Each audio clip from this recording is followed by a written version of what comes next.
Hi everyone, welcome to Learning Curve Acres. Just thought I'd show you a few things that are happening right now and give you a quick update. Alright, so this is our raised bed, which is also the cold frame. You can see the window there in the background right now.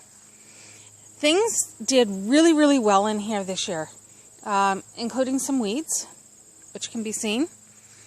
But our lettuces and the tatsoi have all bolted, so I'm actually just waiting and collecting some seed. There's a little honeybee, hard at work. Good girl, go for it.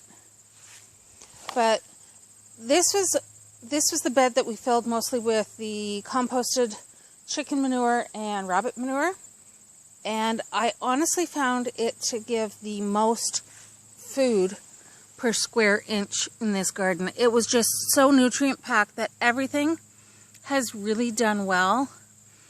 Even the Swiss chard, which the bugs are getting at, is still doing amazingly. We have some tatsoi that's still working hard to produce, and of course the spinach, which looks like I need to go in and harvest some more. But I'll be pulling all these for the seeds. They're all ready to be, for the seeds to be harvested now for these. So I'll be taking care of that in the next day or two. The tomatoes have done okay, except this little brat and all her compatriots have been so busy tearing everything down. They've been eating tomatoes before they're even ripe. But one thing I've learned is this needed a whole lot more compost in it in order to be really productive. As productive as I would have liked it. Now these tomatoes, these are the bumblebee tomatoes that I got from Mary Curry. And they're doing okay. They've been coming along. Again, they're planted in pure manure. Now, this is the second year in a row that this composted rabbit manure has been used. So this year what I'm going to do is in the fall, I'm going to just dump this straight onto that bed and fill this up fresh for next year. The chickens have not been any help. As much as I've tried to keep them out, they come in and they dig through and they pull things off and they start eating things before they're ripe. My cabbages did horribly. I have one head of cabbage that did really well. I will be harvesting that somewhat soon, even though it's not quite as big as it's supposed to be.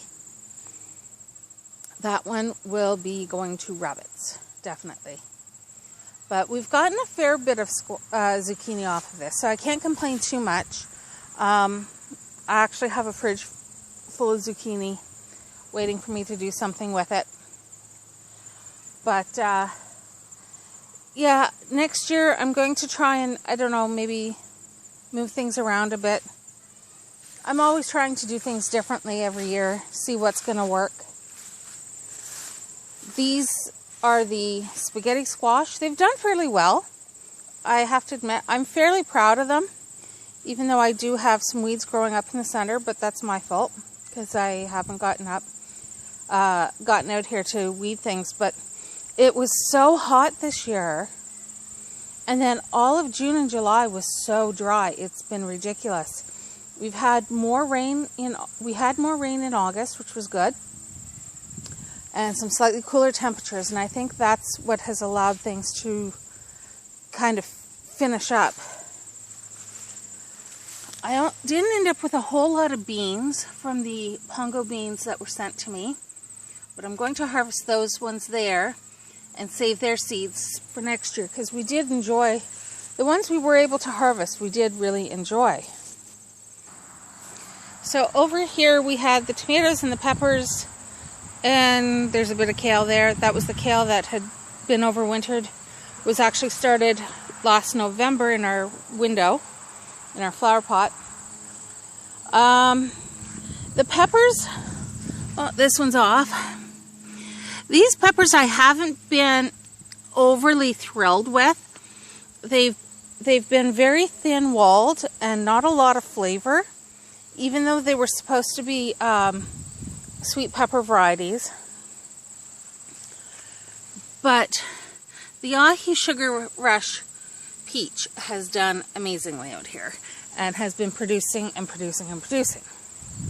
And the chickens have left those ones alone, thank goodness. But the chickens and the chipmunks have been going through pulling down all the tomatoes, despite the fact that our bees are hard at work trying to pollinate everything. Again, the weather just has made for another odd gardening year. But I guess we can kind of put that down to it's 2020 and this year has been weird. I did end up with some sunflowers that came up and looked quite pretty this year. I really like that one. That's really pretty.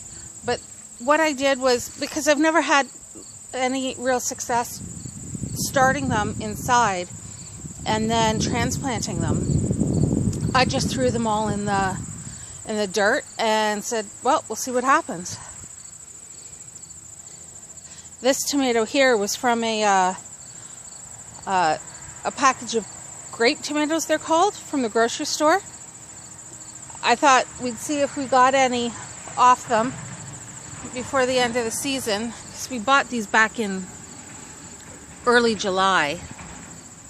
And I've got one started, so that's good. We'll see if it survives and can get me some more seeds anyways. And over here we have the walking onions, which are splayed out and trying to set their new sets everywhere. So those will get put back into the garden. And then of course the zinnias, which I planted down here to help bring pollinators further into the garden. They've been doing absolutely amazing. Oh, hello. See? Happy bumblebees. And I don't know if it'll show up on here, but this one is one of the zinnias that they call peppermint stripe or peppermint stick, depending on what company you're buying from. But it's just so pretty because it's the ivory, but then it's got these beautiful little hot pink stripes in them, which I absolutely love. And then I think another favorite of mine, like I love the pinks, don't get me wrong, but this one here is almost like a salmon color, and it's different. So I think that's why I'm liking it so much. But now let's go take a quick look at the backyard and see some new things that have happened back there. Okay, so this isn't quite the backyard, and I don't know how close she's going to let us get. But this girl showed up yesterday with the third batch. Oh, you can just see one of the little yellow ones in there. Third batch, clutch of chicks. Surprise clutch. In 11 days. That's 31 surprise chickies that we ended up with. But she really doesn't like me getting too close to anyone. And that's fine. She's proving to be a pretty good mama. This is her second clutch for the season. We were really hoping that she'd only have the one clutch this year. So we'll go and take a look at some of the others. All right. So the lighting's really poor. I'm sorry. Let's see if we can see any in here. Oh, and she's filled her water again. But there. I don't know if you can see anything in there. Sorry. But so here's our one girl with her 10 chicks. And there's another girl with 10 chicks. Hey, sweetheart. And then we still have others who are insisting on being broody. Now, the reason we were able to get those other chicks into enclosures was because they had nested in places where we could actually see them. We could get to them at night. But unfortunately, the other girl there's no way. It's not happening. I don't even know exactly where she's nested. But let me introduce you to Miss Dolly. She came with the name Casper. We didn't really like it. And so we changed it. But part of the reason is because she came with the dolly. She had been a rent of the litter. The lady who had her before me, we just picked her up yesterday. Dolly was about the same size as her dolly when the other lady got her. And she was the rent of the litter, and she was given that doll to cuddle up with. So this morning she had her date with Mr. Horatio here, and things went very well. Hi, handsome. So hopefully in 32 days, we will have some babies from her. And this beautiful Clementine is due, hopefully.